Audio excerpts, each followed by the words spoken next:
Palestra sobre a importância do teatro no ensino fundamental.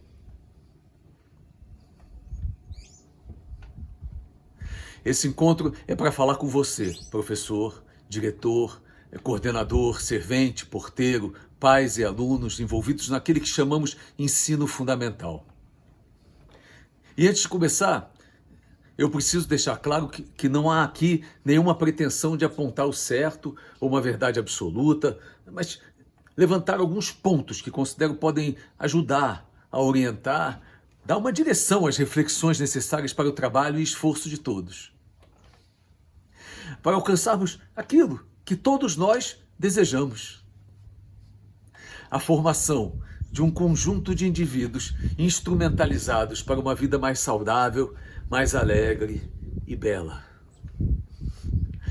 A presença do teatro em uma escola é muito, mas muito mais do que uma aula. Mas a revelação de que existe um pensamento artístico dentro daquela instituição a ser constantemente consultado. Então, permitam começar me debruçando sobre o estudo da palavra. Fundamental. E ficar olhando para ela, olhando, até que se revelem todas as suas nuances e significados e significantes. Eu acho que se todos fizessem isso, educandos e educadores, se todos gastassem algumas horas do tempo na sua escola para investigar a etimologia da palavra fundamental, as diretrizes básicas para uma boa educação estariam bem encaminhadas. O chamado ensino fundamental é o segmento mais longo da educação básica brasileira, com pelo menos 9 anos de duração. E dividido em 2 etapas, que vai do 1º ao 5º ano e do 6º ao 9º ano. Fundamental, do latim fundus, a parte de baixo, o alicerce, a fundação, a área da terra, que serve de fundamento, que tem caráter essencial e determinante. Fundamental, básico, indispensável, necessário, principal, imperioso, imprescindível, inevitável, obrigatório, preciso, urgente. É fundamental. Fundamental. E aí eu me atrevo a me meter. Fundamental é a construção da mente. É quando se constrói a mente, a mentalidade. É a fundação da mentalidade de um povo realizado em 9 anos.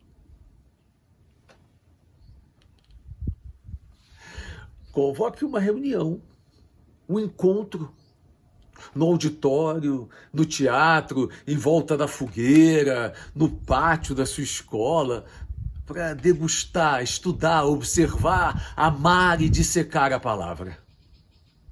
Fundamental. Outra coisa que eu acredito merece que a comunidade se debruce por um bom tempo é sobre o nome da sua escola. Qual é o nome da sua escola? A maior parte das pessoas que frequentam a Escola Municipal Machado de Assis não sabe quem foi ele, nem o que fez, nem celebra a sua vida e obra, nem estuda a sua época, seus escritos. A simples incursão por esse tema já produziria um conhecimento imenso, um saber, uma cultura fundamental para a sua formação. Feito isso, eu recomendo que façam o mesmo com o nome da rua da sua escola. Depois, com o nome da rua de cada aluno. Isso pode acontecer na sala de aula, na aula de teatro, na integração das duas.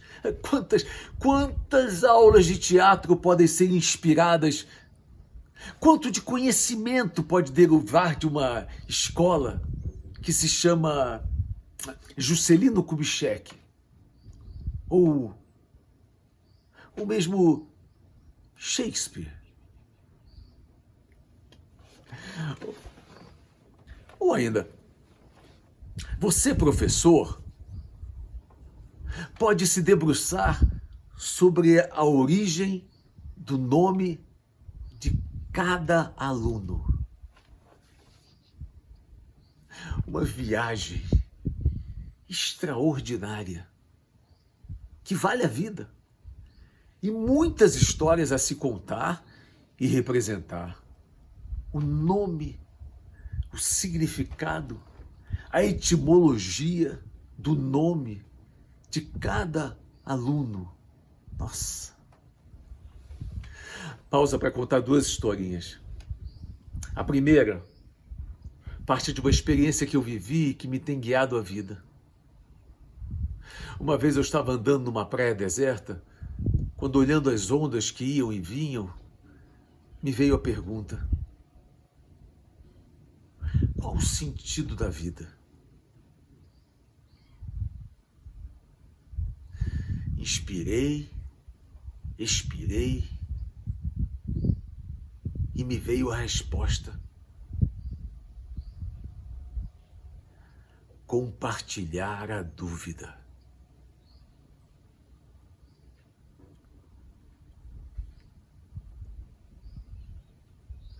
A segunda eu ouvi do Amir Klink, e eu acho que todos deviam estudar e ler seus livros e aventuras, repletas de revelações e descobertas. Mas uma delas mexeu comigo para sempre.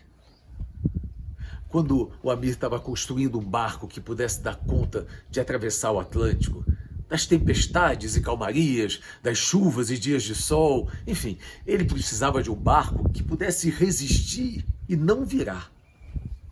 Um barco pequeno para sua travessia solitária. Mas ele não conseguia projetar esse barco que não virasse. Era impossível. Então, o projeto parou, ficou parado por 2 anos, sem solução. Até que um dia, o projetista do barco ligou para ele e disse: Amir, eu acho que o que a gente estava procurando é que estava errado. A gente não tem que procurar projetar um barco que não vire. A gente tem que construir um barco que vire e que desvire. Assim também é a vida. Temos que ser educados para saber desvirar cada vez que a vida nos deixa de cabeça para baixo. Essa ideia de que o natural da vida é a calmaria não combina com a realidade que vivemos, com a natureza humana e não humana, com a natureza. E por conta dessa deformação, nos anos de educação fundamental, passamos a vida o tempo todo nos segurando, tremendo de medo, em pânico, com medo de que o barco vire, com vergonha, assustados, cada vez que a vida te coloca para baixo, porque alguém nos educou para o impossível. Enfim, precisamos formar indivíduos que saibam que o natural da vida são os altos e baixos. E que, cientes disso, sejam capazes de desvirar o barco sempre que se fizer necessário. E o que isso tem a ver com a sua sala de aula?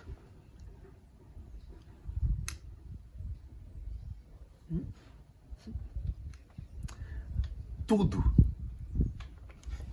Pense nela como se fosse o barco do Amir e receba com naturalidade as tempestades, bagunças, problemas, imperfeições decorrentes e aprenda a se virar, a resolver e ter respostas novas para cada nova intempérie.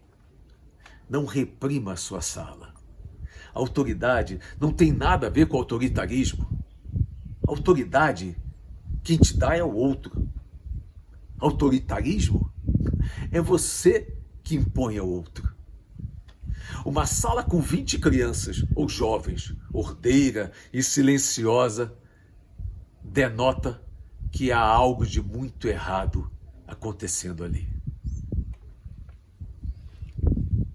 Bem, deixa eu aproveitar para falar um pouco mais sobre a importância da sua sala de aula.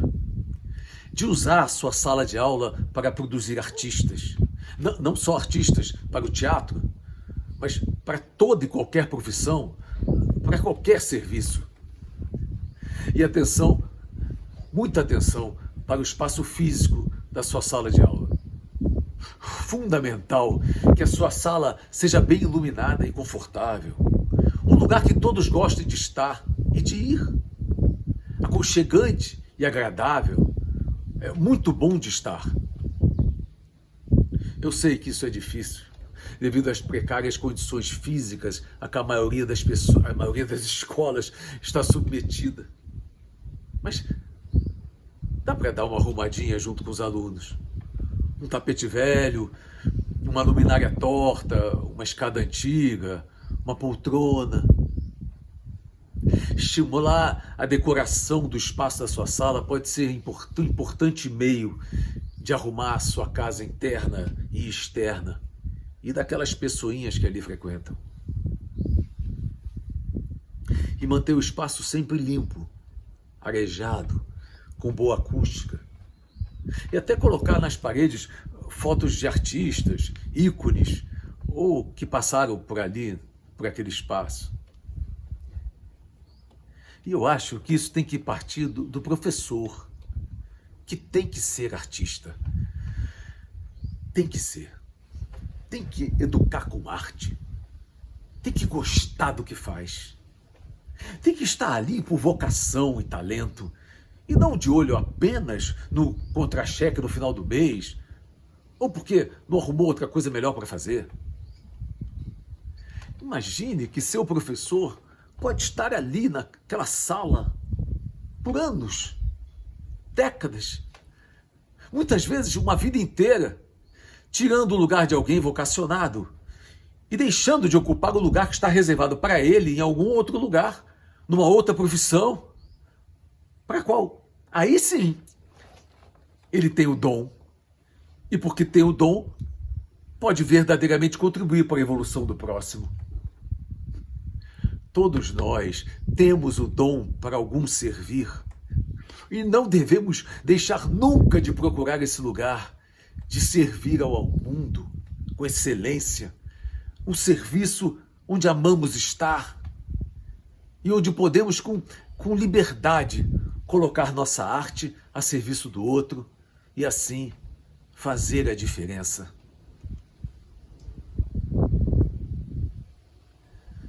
E o que é arte? É colocar no mundo algo que ainda não estava lá. Segundo me disse um dia Domingos Oliveira. E o que dizia Milor Fernandes sobre isso? O que é que eu posso fazer se o trabalho é meu lazer?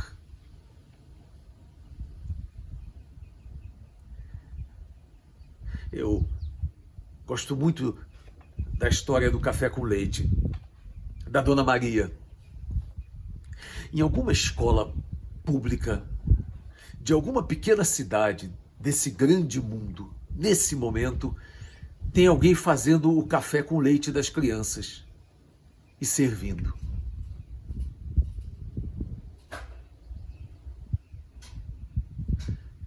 E as crianças tomam o café com leite e se alimentam e vão embora para casa. Mas também tem em algum lugar desse mundo, numa escola pública, uma Dona Maria que ama fazer o café com leite, preparar aquele café com leite, adora misturar o leite com o café na proporção certa, naquela panela imensa e depois servir para aquelas crianças. E então, aquelas crianças tomam o café com leite todo dia, o café com leite da Dona Maria.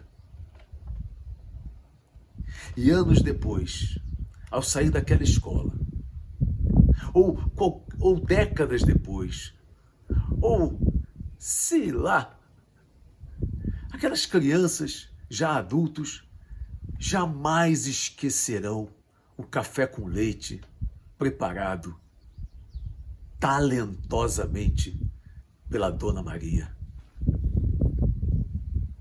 E qual a diferença entre o café com leite da primeira escola e da escola da Dona Maria?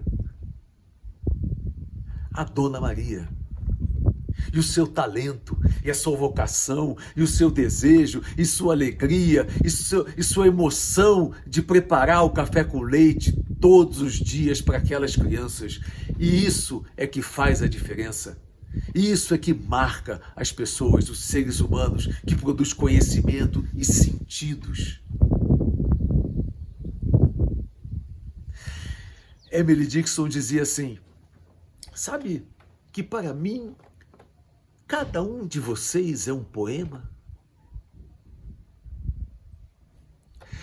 E é assim que eu acredito que o professor de sala ou o professor de teatro deve tratar e cuidar de seus alunos, como se cada um deles fosse um poema, que está sendo permanente e diariamente escrito.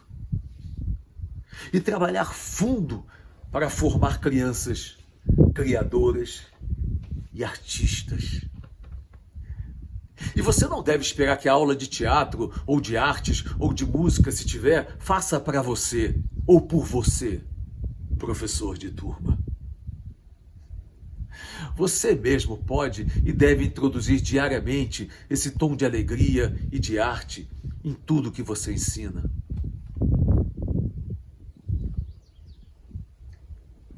E quando eu digo aqui professor, me refiro também aos coordenadores e diretores de escola, que muitas vezes lidam com a instituição como se estivessem chefiando um exército, uma corporação militar ou um estabelecimento de ensino burocrático.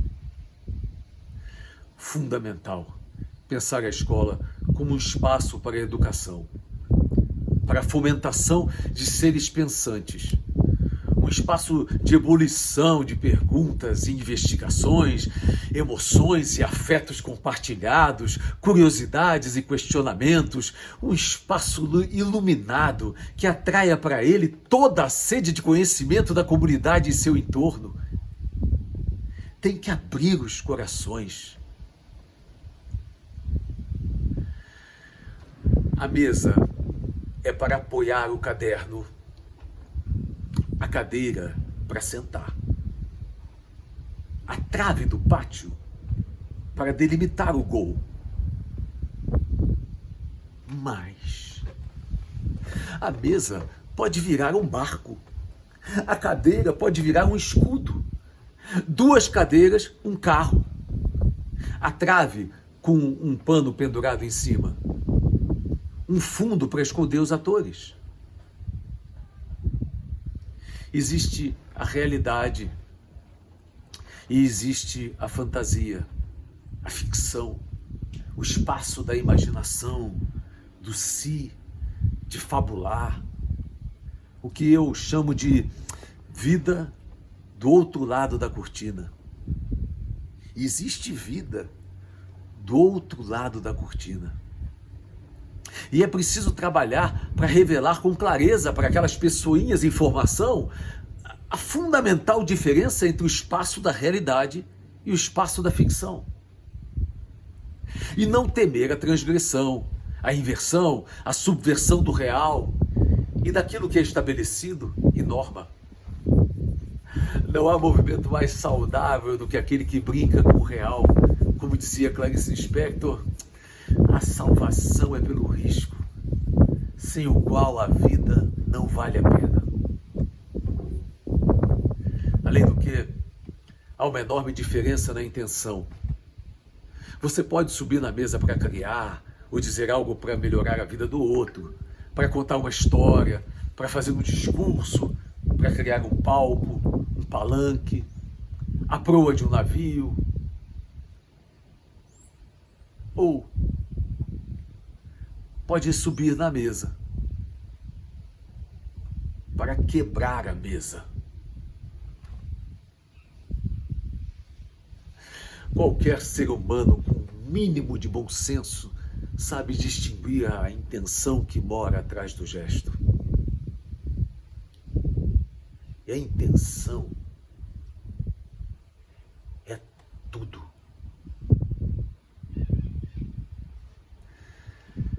E mais uma vez eu volto a insistir sobre o tema. A diferença entre o que é realidade e o que é ficção. Para que não haja rupturas. Para que possamos desviar urgentemente desse caminho que entramos, dessa sociedade psicótica. Assim, um dia, o artista vai poder então ter o pé no chão, e todo aquele que não é artista de profissão poderá ter um pé na lua. E esse equilíbrio funda o ser humano de mente sã.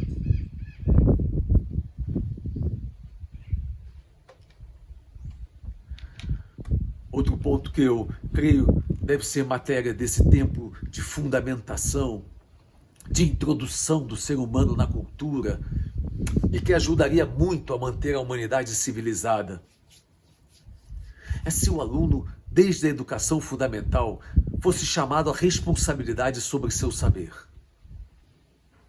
É ele que tem que se dar a nota. Quem sabe se ele aprendeu ou não, é ele. Ninguém precisa dizer para ele se ele aprendeu ou não. Se isso é necessário, é porque ele não aprendeu. Simples assim. Mais uma coisa que eu gostaria de chamar a atenção para a postura desanimada da professora ou do professor, de qualquer área, que desanima a outra ou outro. A professora entra animada na sala dos professores e encontra todos os outros sentados em volta de uma mesa tomando seu cafezinho. Então ela diz: gente, tive uma ideia muito legal. E a outra responde: ih, lá vem ela com as suas ideias. No outro dia de novo, e no outro dia também, e 5 vezes que a professora animada entra e recebe aquele olhar de: lá vem ela inventar coisa para me dar mais trabalho. Ela para de ter ideia e imediatamente é reduzida à mediocridade, à apatia de todos. E passados anos nessa mesmice, a conversa entre professores passa a ser sobre qual remedinho está tomando para combater a depressão. Seres extraordinários sendo sugados para o mundo dos medíocres. Quantas vezes o tema de uma sala de professores deixa de ser a educação para ser a novela da televisão, a fofoca do BBB ou qualquer outro tema nascido na futilidade e depressão? E perde-se o tempo e a oportunidade de utilizar aquele tempo e espaço para evoluir, estudar, refletir, compartilhar suas dúvidas com seus pares. Ai, vamos falar de outra coisa que eu não aguento mais. Aqui só se fala de escola, aqui. Vamos falar de outra coisa? Diz a professora que não tem nenhuma empatia com a sua profissão. É no teatro que encontramos quem ama o teatro e onde devemos falar de teatro. É no hospital que encontramos amantes da medicina e onde devemos falar prioritariamente de medicina. E é na escola que devemos falar de educação. E saiu de lá, muda a chave, muda o disco, como dizia minha mãe. A presença do teatro em uma escola, eu já disse isso, é muito, mas muito mais do que uma aula. Mas a revelação de que existe um pensamento artístico dentro daquela instituição que deve e pode ser constantemente consultado. Eu me lembrei de uma ação que eu fiz há muitos anos atrás, quando ainda era coordenador de artes de uma escola que era assim. E eu quero citar esse exemplo para falar de como pode ser fundamental para a formação do indivíduo a sensação de que há integração e relação entre todas as partes de seu processo de educação. E de como a arte pode ajudar. E o professor de teatro, mais ainda. Nós resolvemos criar uma escola de samba. Com a escola toda. Com todas as séries. Cada série era uma ala.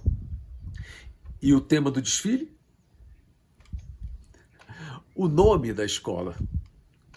No ano seguinte, o nome da rua da escola. E no ano seguinte, o nome do bairro, o nome do rio mais perto, da praça, e assim por diante. Mas, enfim. Então, teve um concurso de samba enredo no início do ano e votação acalorada para escolher o melhor samba enredo. E o samba enredo escolhido foi estudado e decorado por toda a escola no decorrer do ano. Bom, no final do ano, todos os alunos da escola sabiam cantar, do maternal à nona série. E cada turma ou série era responsável pelo aprofundamento do tema e tinha seus figurinos próprios, fantasias e adereços e informações que cada ala, cada série trazia durante o desfile para o público sobre o que aprendeu sobre aquele tema. Uma experiência maravilhosa e empolgante. Aquelas crianças, no fim do ano, desfilando para os pais e parentes e convidados, todos cantando e sambando e evoluindo. Mas vamos passear um pouco pelas aulas de teatro propriamente ditas. Capítulo 1. De como é fundamental educar o aluno para ser um sensível espectador. Fundamental. Chamar a atenção dos alunos para a oportunidade de estar ali, assistindo alguém se expor. Como é legal ficar assistindo. Quanta coisa ele pode descobrir vendo uma peça de teatro ou mesmo um pequeno exercício de um colega. Como é fundamental dar atenção ao outro e na história que só o outro tem para contar.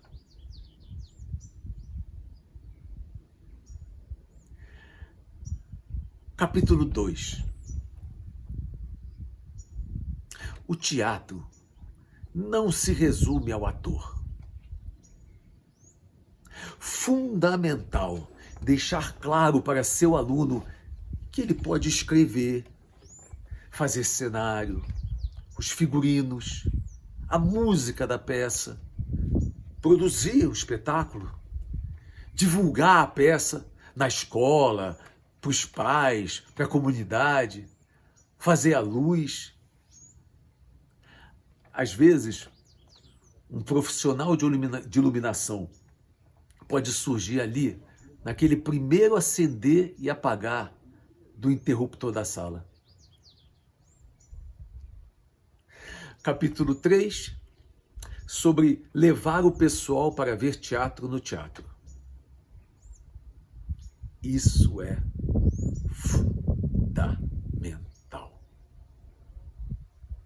E eu vou contar aqui uma historinha de um aluno meu que uma vez estava fazendo uma oficina comigo e eu estava em cima do palco e eu dei um intervalo e ele me chamou, ele estava assistindo no teatro a minha oficina, ele me chamou num cantinho ali do palco e me contou a seguinte história. Ele me disse que ele era um aluno de uma escola municipal e a escola foi convidada a ir ao Teatro Municipal para assistir um espetáculo, né? E ele, então, a escola alugou um ônibus para que os alunos fossem até lá, fossem assistir. E ele e mais 3 amigos, né, muito daqueles que ficam no fundo da sala, combinaram de levar um pacote de bala no bolso e sentar na última fila do teatro, e quando começasse o espetáculo, eles iam, os 4, né, ele e mais 3, iam pegar os pacotes de bala e zunir no palco aquelas balas todas só para zoar com o espetáculo e com a peça. Era a primeira vez que eles estavam indo ao teatro assistir alguma coisa, que ele estava indo ao teatro assistir alguma coisa. Mas, e aí o que aconteceu é que quando os 4 estavam entrando no teatro, a diretora chamou os 4 e disse assim: vocês 4, venham sentar aqui com a gente. E aí sentou na primeira fila a diretora, ele, a coordenadora, o outro amigo, a professora, o outro amigo, e assim intercalados. E ele então não pôde jogar as balas, nem zoar, nem fazer a bagunça que ele imaginava. E foi obrigado então a prestar atenção no espetáculo que estava ali à sua frente. Isso ele me contava. E ele me disse: sabe, Eduardo, hoje eu sou professor de teatro, coordenador de artes de uma escola, gestor cultural, tudo por causa dessa artimanha inteligente de uma diretora da minha escola, da escola que eu estudava.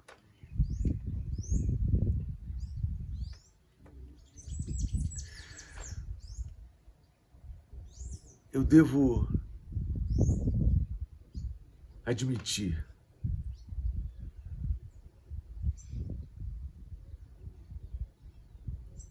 que nós somos capazes de transformar a vida das pessoas. E não devemos abrir mão disso. Nunca. Outra coisa que eu andei pensando,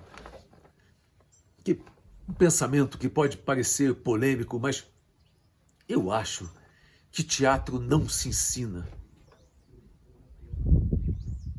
Não existe o professor de teatro. Teatro se compartilha a experiência. Por isso é fundamental que o professor seja um artista e na ativa. Uma vez eu fui numa escola a convite da direção para dar uma aula, tipo uma palestra sobre teatro, sobre o que era o teatro. Era uma turma de 7ª série, né? E eu me lembro que eu falei, expliquei um monte de coisa, falava que teatro é isso, teatro é aquilo, não sei o quê, e não havia... Eu sentia que eles estavam ali ouvindo, mas muito por obrigação, eles não estavam sentindo eu não sentia nenhuma empolgação, nenhum interesse neles, em tudo que eu estava falando. Então, lá em algum momento eu fiz uma pausa e me veio uma ideia. E eu disse: o teatro é o único lugar onde você pode mentir à vontade. E então foi uma festa. Eles vibraram com a possibilidade de que existia um lugar onde eles podem mentir à vontade. Que na vida real ele não pode fazer isso, não deve fazer isso. Mas no teatro ele pode e deve mentir à vontade. O teatro é o espaço da mentira. E aí eles foram para casa e no dia seguinte eu ouvi vários comentários da diretora me dizendo, eles chegaram em casa dizendo, o Eduardo falou que teatro é um lugar que a gente pode mentir à vontade, que a gente pode mentir, é muito bom, um lugar que a gente pode mentir. E aí eles vibraram com a possibilidade, com essa possibilidade, isso me acendeu uma luz de poder dizer para os alunos que o teatro é um lugar onde você pode falar alto. É o lugar de falar alto. Alto, falar alto, alto, alto. Também é o lugar de você se descompor, se desorganizar. É o espaço da liberdade, onde tudo é possível. Uma beleza. Depois do terceiro sinal, a liberdade. E, novamente, é muito importante porque nós estamos diante da diferença entre realidade e ficção. E 4, é fundamental explicar direitinho para o aluno, e hoje em dia, para muitos pais e professores, a diferença entre teatro, rádio, cinema e televisão. É aula de teatro, de rádio, de televisão ou de cinema? A sua aula é de teatro? Se não, parece que tudo é teatro. E isso não é verdade. Fundamental também se conhecer, se olhar, olhar o outro, olhar para si, se olhar para o outro. E aí existem milhares ou centenas de exercícios para você usar na sala de aula. A Maria Clara Machado mesmo tem um livro com 100 exercícios que eu recomendo. E apreciar a crítica. Capítulo 5. Saber ouvir as observações do outro sem magoar, sem se magoar. E saber fazer observações ao outro sempre com a intenção de ajudar.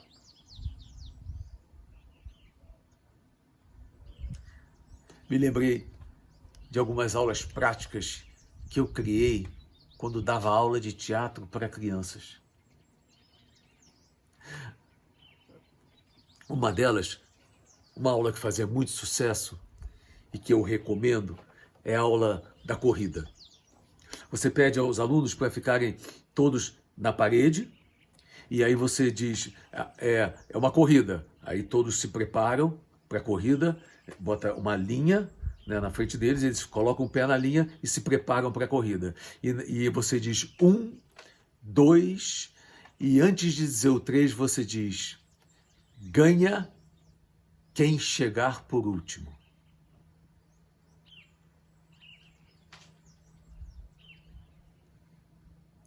E então, você ouve um tonho na cabeça daquelas crianças, uma inversão total de pensamento, e eles se obrigam então a cada um ir cada vez mais devagar e com uma imensa consciência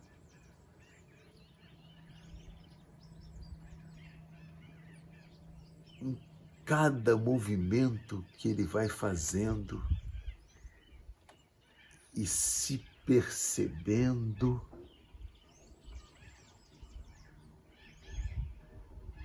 e a aula inteira inteira. É isso. É lindo de ver. Outra aula que eu gosto muito, que eu dava, era uma aula um pouco mais sobre as emoções. Eu botava um banquinho ou usava o palco, né, e pedia para a criança, fazia uma fila e cada criança ia lá e dizia, abria os braços e rodava dizendo, eu amo a minha mãe. Aí ia o outro lá, saía, o outro entrava e girava, eu amo a minha mãe. Aí o outro lá girava, eu amo a minha mãe.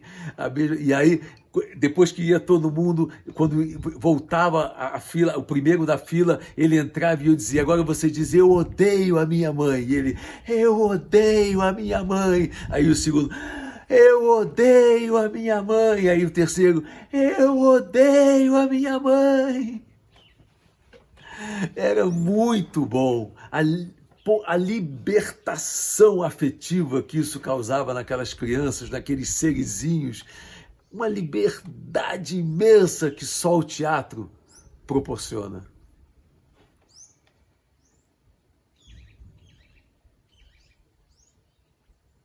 Outra situação que eu presenciei e adoro foi uma menina no pátio da escola, diante de uns poucos assistentes, um públicozinho, sem cenário, luz, sem ambientação alguma, com roupa de escola, com o nome da escola, tudo, dizer assim, ela entrou em cena, disse, ela pequenininha, disse assim, eu sou Malala e essa é a minha história. E eu já estava aos prantos. Pronto. Eu sou Malala e essa é a minha história. Ela era teatro, uma atriz e uma história para contar. Eu sou fulana e essa é a minha história.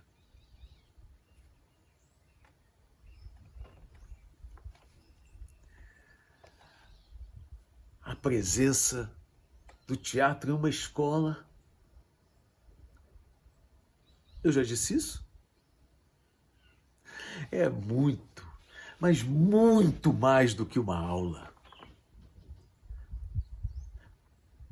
É a revelação de que existe um pensamento artístico dentro daquela instituição que deve ser constantemente consultado. Eu sugiro também usar os contos de fadas, os originais, porque tem que ter muito cuidado com as adaptações, que em geral são reduções que matam a aura do objeto inicial. O João e Maria, por exemplo, né?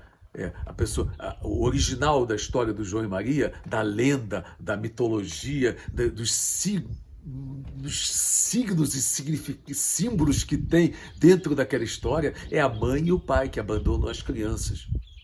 Né? Mas, como isso não vende, as pessoas começaram então a fazer adaptações e transformar a mãe na madrasta. E isso perde completamente o sentido mitológico. Né?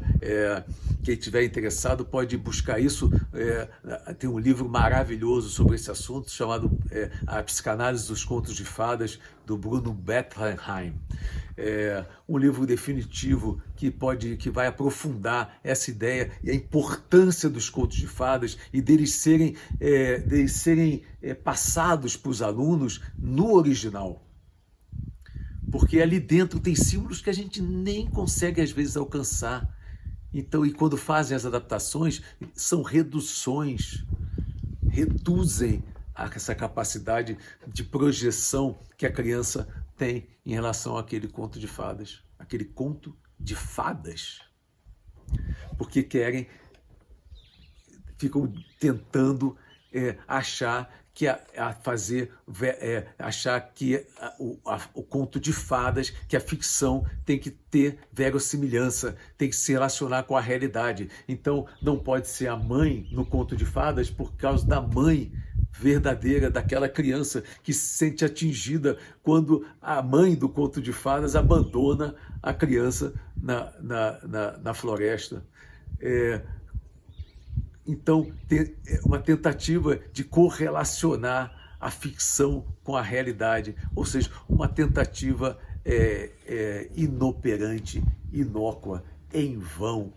A ficção é a ficção, a realidade é a realidade. São dois mundos completamente distintos e maravilhosos. Fundamental também usar as peças de teatro em sala de aula. As peças mesmo, as peças escritas em formato de dramaturgia, para ensinar seus entornos, seus mundos, suas épocas. Ler Suassuna, Martins Pena, Maria Clara Machado, olha ela aí outra vez. O Silvio Romero foi um importante historiador brasileiro. Ele disse que se desaparecessem todas as imagens e documentos históricos, as peças de teatro poderiam ser instrumentos fundamentais para que se pudesse reconstruir a sociedade e os costumes de uma época. Leiam com seus alunos, às vezes uma cena e onde se passa aquela cena. Uma cena do Martins Pena pode trazer tanto conhecimento sobre a época, sobre os costumes, sobre as roupas, sobre a moral, sobre o pensamento daquela época. Queria também chamar a atenção para a criança que não faz nada. Da minha aluna que não fazia nada.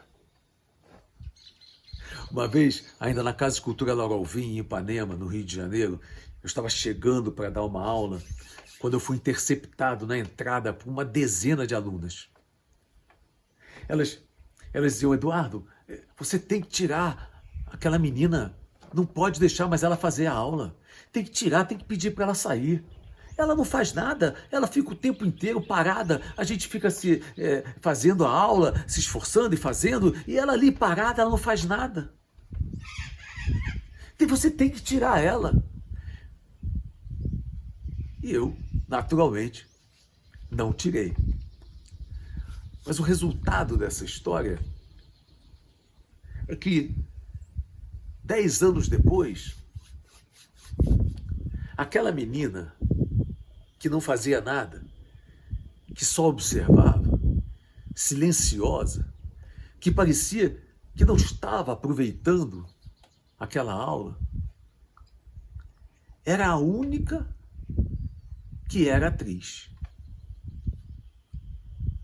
As outras todas, as dezenas delas que vieram pedindo para tirar a menina, hoje não são atrizes, foram fazer outras coisas. Tem que ter muito cuidado com as avaliações e com os julgamentos. E atenção, as aulas de teatro de uma escola devem ser realizadas no teatro da escola ou no auditório da escola. Muitas escolas têm teatros ou auditórios que mantêm fechados aguardando uma ocasião especial e mantêm as aulas de teatro numa sala.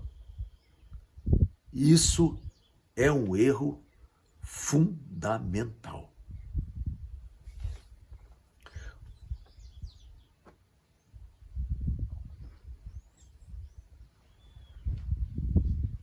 Uma vez um diretor de teatro me contou sobre seu filho.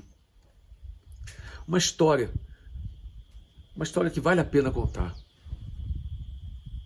Ele estava fazendo uma peça num teatro e percebeu que todo o teatro era preto. Mas o corrimão que ligava o palco à plateia era vermelho, o que fazia com que a luz se espalhasse por causa disso, e desviava a atenção do espectador, que por causa dessa reflexão ou refração da luz, dispersava um pouco a atenção do público. Enfim, ele pediu à administração do teatro para pintar o corrimão de preto, e foi o que ele fez. Numa segunda-feira de folga, ele resolveu não esperar mais ninguém e ele mesmo foi lá acabou indo, ele e o seu filho, um menino de 10 anos, que acabou indo para ajudar. E os dois pintaram o corrimão de preto. 2 ou 3 semanas depois, o menino, o filho do diretor, foi àquele mesmo teatro com a mãe e com um amigo assistir um espetáculo infantil. E lá no meio do espetáculo, o menino, o filho do diretor, cutuca o amiguinho e diz: tá vendo aquele corrimão? Fui eu que pintei. Isso, senhores, chama pertencimento, chama educação. O nome disso é cidadania. Chamar a comunidade para cuidar e preservar o seu teatro, o nosso teatro, o nosso espaço de encontro. Lembrei de um dos primeiros personagens, dos primeiros pensamentos que eu tive na vida, ainda muito jovem, sobre a educação. Eu me lembro que eu pensei assim, que raiz quadrada não tem emoção.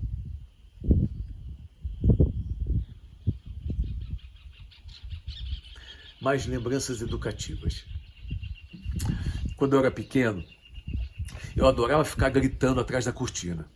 Socorro! Socorro! Mãe! Mãe! Mãe! Socorro! Socorro! Vem correndo! Mãe! Até que um dia, a minha mãe me disse: um dia isso vai ser verdade e eu não vou acreditar e correr para te acudir. E então eu parei. Foi um tonhonhonhonhonhonhonhonhonhon na minha cabeça. Um marco divisório que minha mãe implantou em mim, que tornou definitiva a minha noção do que é realidade e o que é ficção, e de seus limites que não devem ser ultrapassados. E eu resolvi fazer isso. Socorro! Essas encenações dramáticas no teatro, lugar apropriado para isso. Eu gosto muito dessa história, eu não sei por que eu vou, mas eu vou contar ela aqui. A criança estava diante da televisão, quando repentinamente a televisão saiu do ar. E então se ouviu a voz de um locutor dizendo: interrompemos nossa programação para avisar que está um dia lindo lá fora. Fundamental plantar o chip da curiosidade em cada ser humano em formação. Instalar o aplicativo Educação Fundamental da investigação, da pesquisa. Fundamental produzir seres pensantes, buscadores, sem opiniões, com pensamentos sobre. Fundos. Gente que pensa e que não tem medo de se expor, nem do ridículo. Gente que ri de si mesmo, que se diverte com seus erros e com seus acertos, que se diverte com os erros e acertos dos outros. Gente que nós do teatro chamamos de comediantes. Se conhece um homem pelas perguntas que ele faz e não pelas respostas que ele dá. É o que eu penso. Gente que se interessa pelo diferente, que não confunde ficção com realidade. Eu já estou aqui insistindo nessa ideia mais uma vez, mas é que eu considero mesmo o verdadeiro vírus a ser combatido na sociedade hoje, a falta de limite de compreensão do que seja realidade e do que seja ficção. Fundamental é educar e não ensinar, como chamou a atenção Hannah Arendt. E são nos anos de educação fundamental, quando podemos fundar uma nação ou afundar um povo. É ali que uma nação faz a sua escolha. O Brasil é hoje um país mal educado.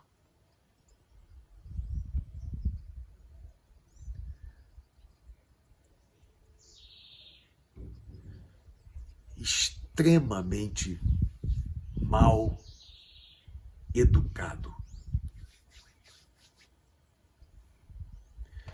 E a presença do teatro em uma escola é muito, mas muito mais que uma aula.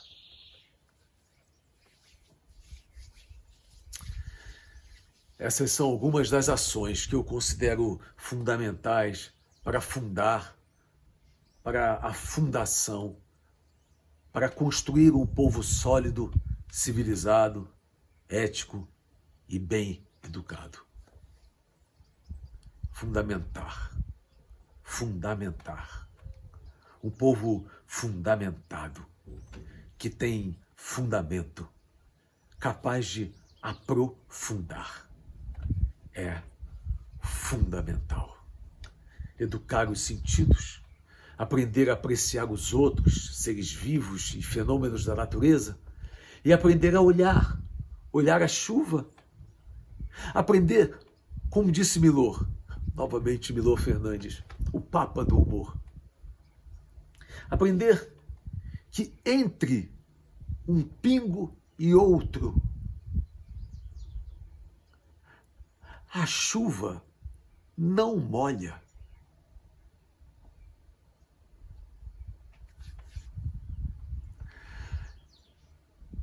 E para isso, a sua aula de teatro, com suas personagens, dramaturgias, espaços cênicos, figurinos, iluminação, trilhas sonoras, devem se tornar fundamentais para a sua escola e para a vida de seus educandos. Eu resolvi fazer essa palestra aqui, nesse lugar, porque eu acho que o estudo fundamental tem que sair da sala de aula, encontrar a natureza, a realidade social do seu entorno, fazer aula em espaços diferentes, não como regra, mas as exceções são muito estimulantes para fugir da mesmice. Somos parte ínfima dessa vastidão. E precisamos desse planeta muito mais do que ele de nós. Se um dia a espécie humana desaparecer, o planeta nem vai sentir. Então, cuidar para aprender com ele, para que todas as nossas diferenças se harmonizem. Aprender com a sua diversidade, que só a diversidade tem por raiz a diversão. Paz é a eterna convivência entre as diferenças. Eu ouvi um dia, criança ainda, Tristão de Ataíde dizer, e eu nunca esqueci. Muito obrigado e até a próxima.